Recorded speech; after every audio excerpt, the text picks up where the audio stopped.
There's something here for you.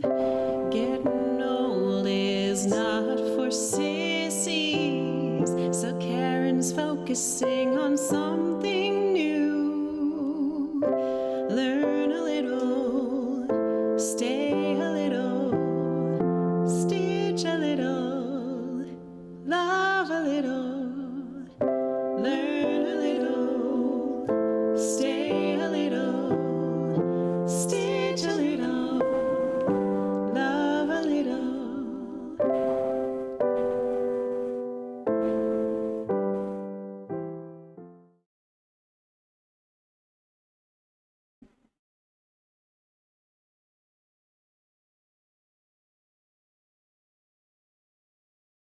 Well, good morning, my friends. Welcome.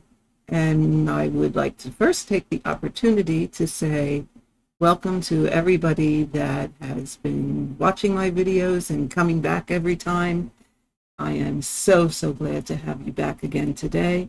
And to anybody that is new here, a great big welcome to you also. I hope you find something that you like and you'll stick around for a while and hit the subscribe and tick the bell so that you know when I go live. Today, I thought we're going to open the Book of Knowledge. And today's episode is going to be called, Oh No, the Frog Came to Visit. Now what? We all have that. Sometimes it's only a stitch or two. Sometimes it's 100. Sometimes it's 1,000 or more.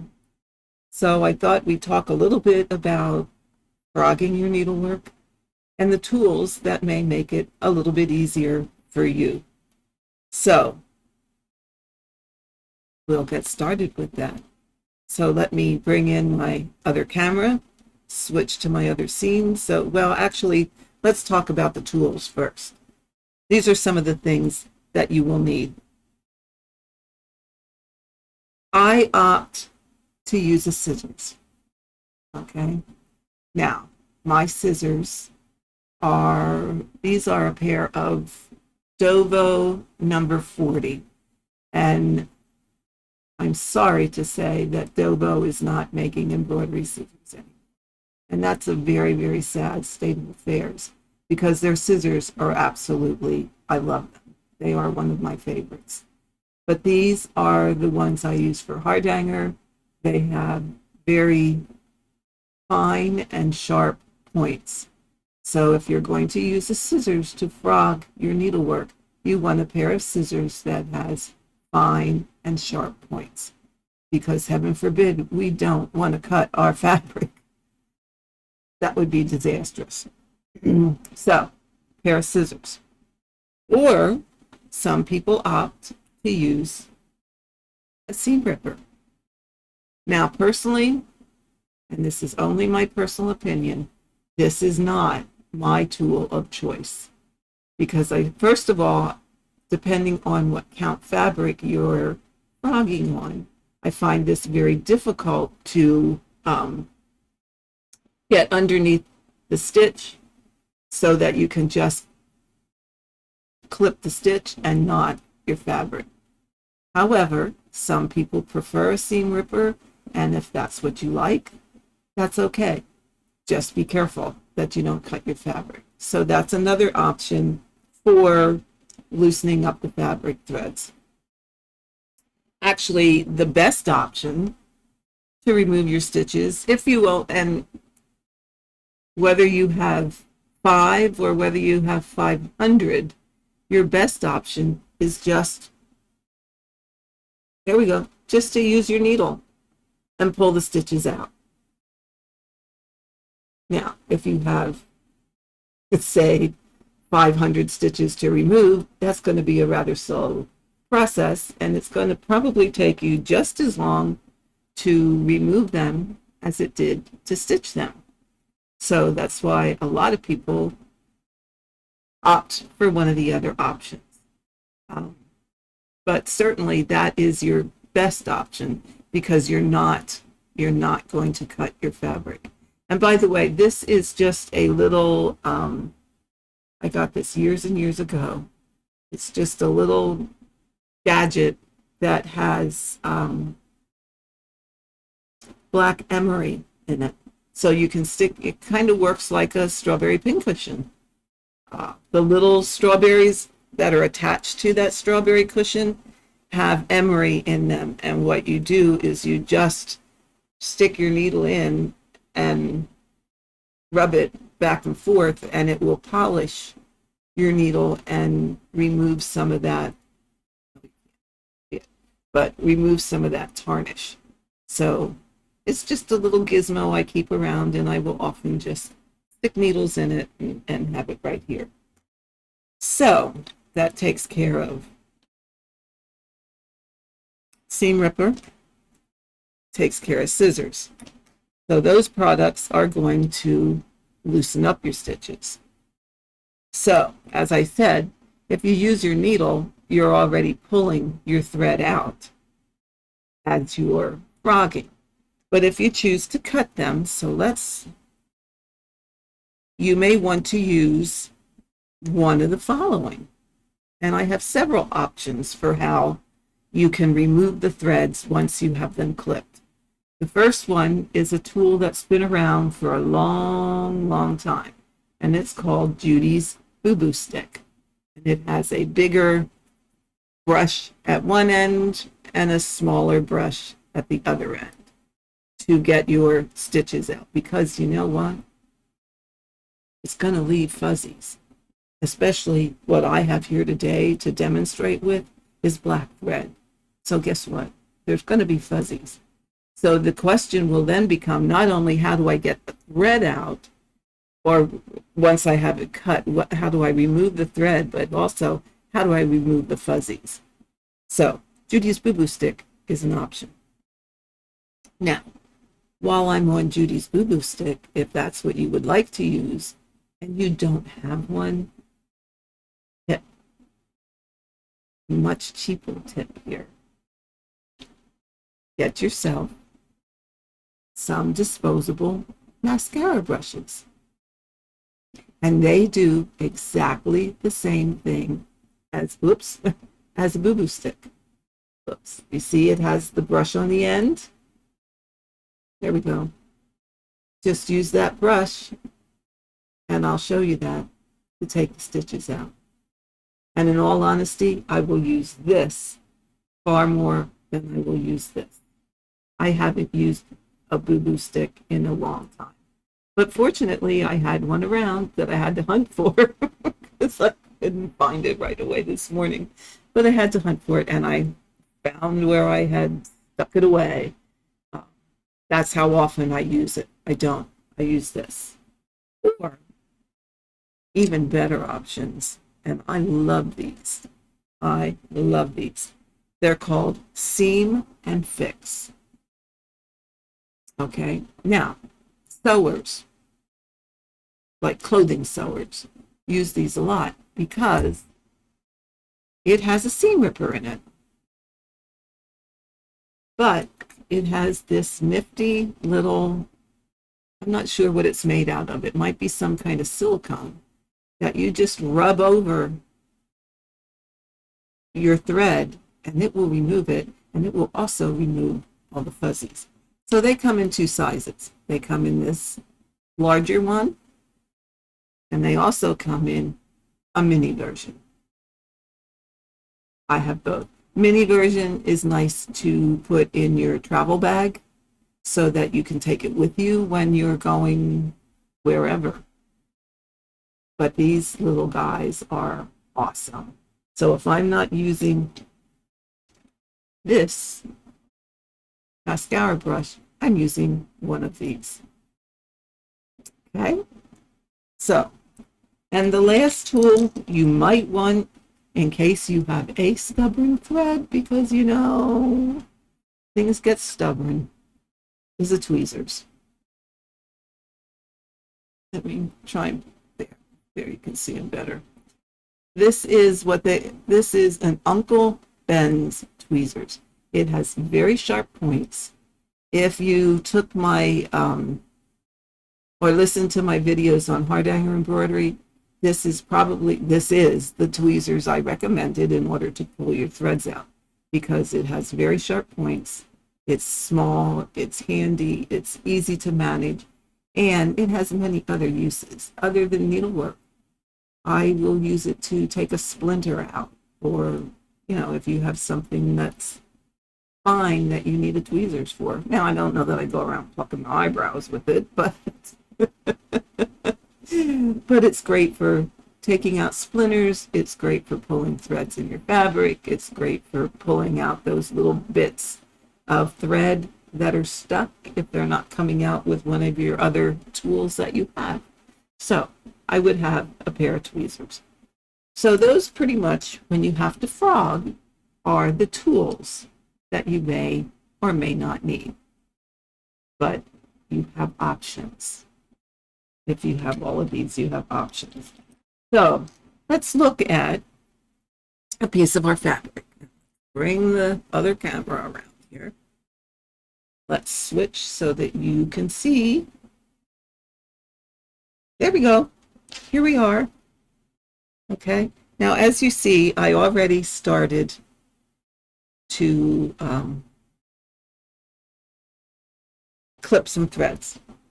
So, as I said, you need to be careful, very careful when you're doing this. And I don't try and clip everything all at one time. You want to do it in smaller. Yeah, this was a piece I was starting. I have an earth design that I was experimenting with those block things. Yeah, no, that ain't working for me. I didn't like it. So really all you're going to do is, and let me put my other set of eyes down here so I can see better. There we go. And I'll bring you up close. But oh no, this way a little bit. There we go. All you're going to do is try and get your scissors, if that's what you're going to use, underneath just the thread. And you're just going to keep clipping. Okay? You want to be careful not to get the fabric, and sometimes that's a little hard. Well, see, this is 22 count, so it is a little difficult to get underneath, but you just want to keep, that's why I clip some ahead of time. You just want to keep clipping away and clipping away until you have a fair amount clipped.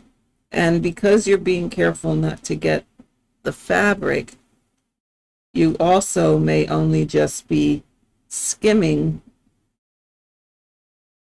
that top thread, which is why you need these other tools. But as you see, we're just kind of getting under what we can without getting the fabric, and clipping those threads. So it's a bit tedious. However, it is a bit faster than trying to unpick 1,000 stitches. Okay. So once you have them clipped, sometimes I will just take the point of my scissors and run over like this. But again, yeah, you got the fuzzies. You got the fuzzies. So the first option, let's try the mascara brush. Okay, so you can just take the mascara brush over, and that will pull them out. Now, I'm not getting more with that because it probably needs to be clipped a little more. So then you go back in with your scissors, and actually once you've roughed them up a bit like this, it makes them a bit easier to clip, and sometimes maybe you don't even have to clip it. You can just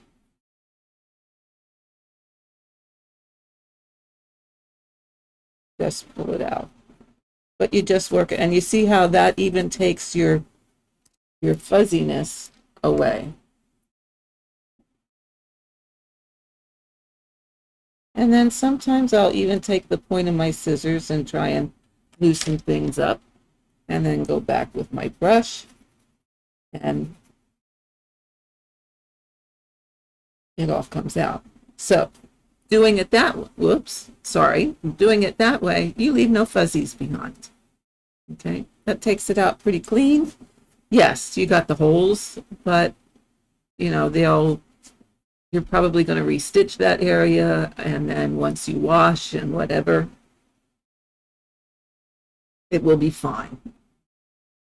It will be absolutely fine.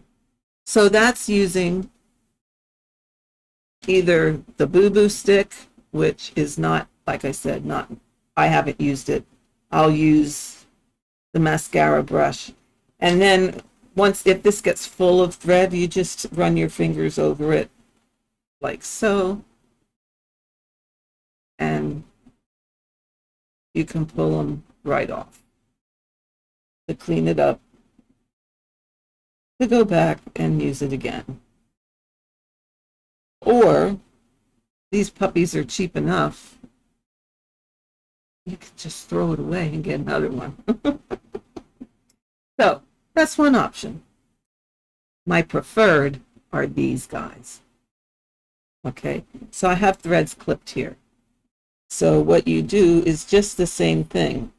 And this will, again, take a little bit of work because I don't know how many I have clipped or missed clipping. But you just rub this over, and you see how your threads are coming out. So you remove what you can.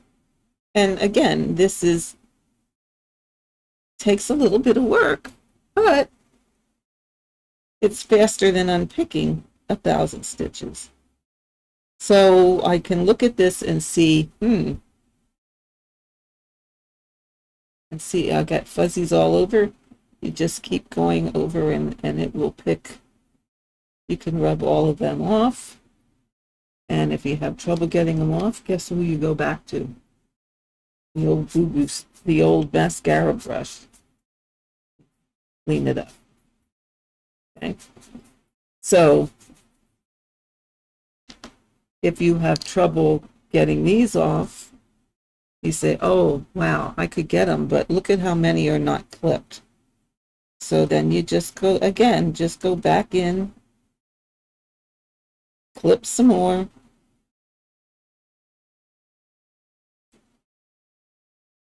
And again, you will decide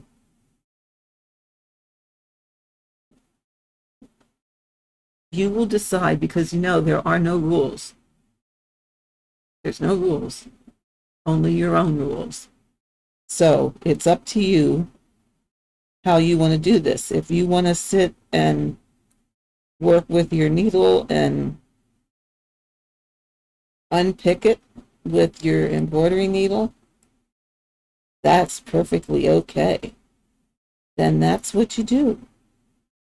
If you want to work on, now like I said, this is a bit more tedious because this is 22 count that I'm cutting stitches out of. So this is gonna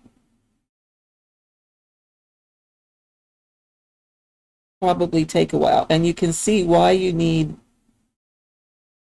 pointy scissors to be able to get underneath. Now the other thing you can do if you want to make it maybe a little bit easier is go to the back, and you might have, depending on how you stitched, some longer threads back here to be able to cut through. And if there or some threads that are easier to get underneath to be able to cut through. Because you see, I stitch one stitch at a time, so I get that long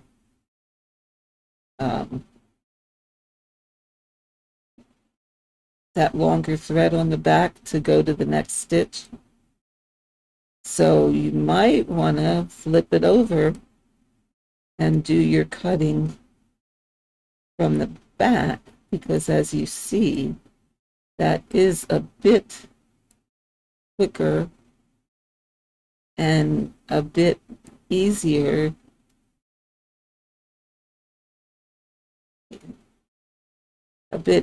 to get underneath.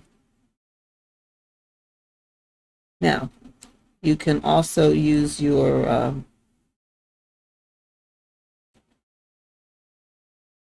tool on the back here instead of the front. So I could go like this and start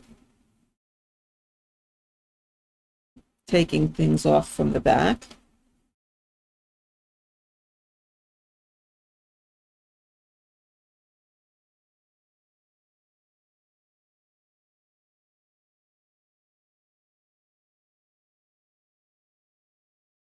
So yeah, when I use this tool, I do like to have a mascara brush around. And then flip it over to the front and do some more like this. And you see how they're coming out. And you just keep rubbing. No, it does not hurt your fabric. I've done this many, many, many times and have never had an issue with my fabric.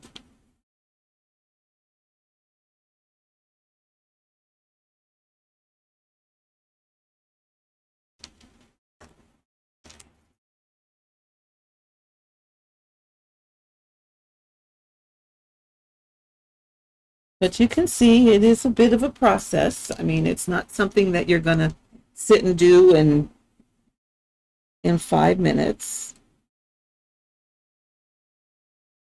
It is something it's you know what, it took you hours, if not days, to put this in. So it's not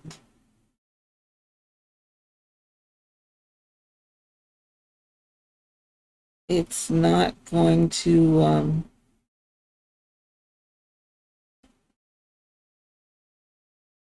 come out like magic that, okay, I can just clip a couple threads here and a couple threads there, and the next thing you know, it's all going to be out. No, it doesn't quite work that way.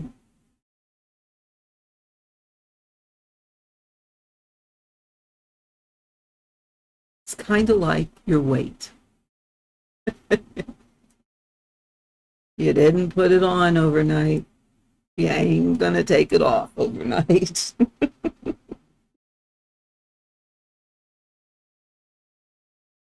So we didn't get all these stitches stitched overnight. We ain't going to take them off in a short period of time. It just doesn't work that way. So we just kind of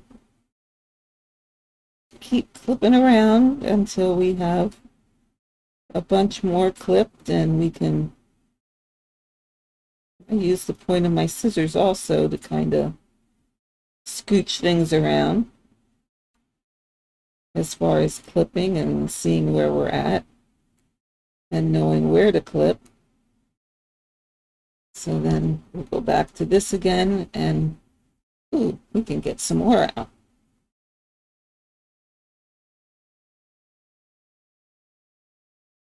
I still think this is faster than pulling them out when you have a large amount. Like I said, I would not go to all this if I only had 10 or 20 stitches to rip. I would only do this if I was talking hundreds of stitches. And you know what, you can resort to using your scissors, or when you get down to something like this, you can pull out the tweezers, because the tweezers are really good at there was a pin stitch. Look at that. It's an X. The tweezers are really good for getting rid of these last threads. And I will forewarn you, folks, if you've used, which I'm sure you will, if you've used pin stitches, Like I think right there was one. You're gonna have to fuss a little bit more with that stitch to get it out. See this, you can just pull them once you have them clipped and you have the most of it removed. You can just use your tweezers and pull the rest out. Have a mess of black thread here. Let's see. You know, and I'm sure we've all been here, done this. But I did want to add this to the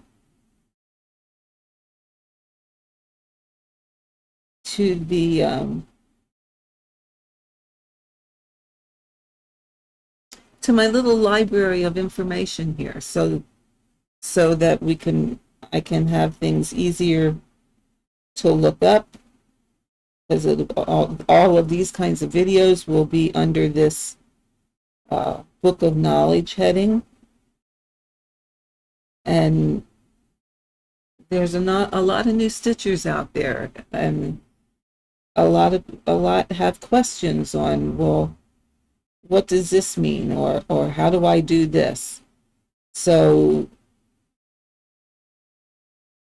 that is my new focus on videos, is trying to record all of these little tips and how-tos and ways of doing things that may or may words that may or may not make it easier for seasoned stitchers, for new stitchers, for, you know, anybody that is looking for alternative ways to do something. So this is pretty much how to take care of the frog. And when you're done with him, or when you have, how can I say, appropriately fumigated so that he leaves you, kick him to the curb or to the pond in your yard.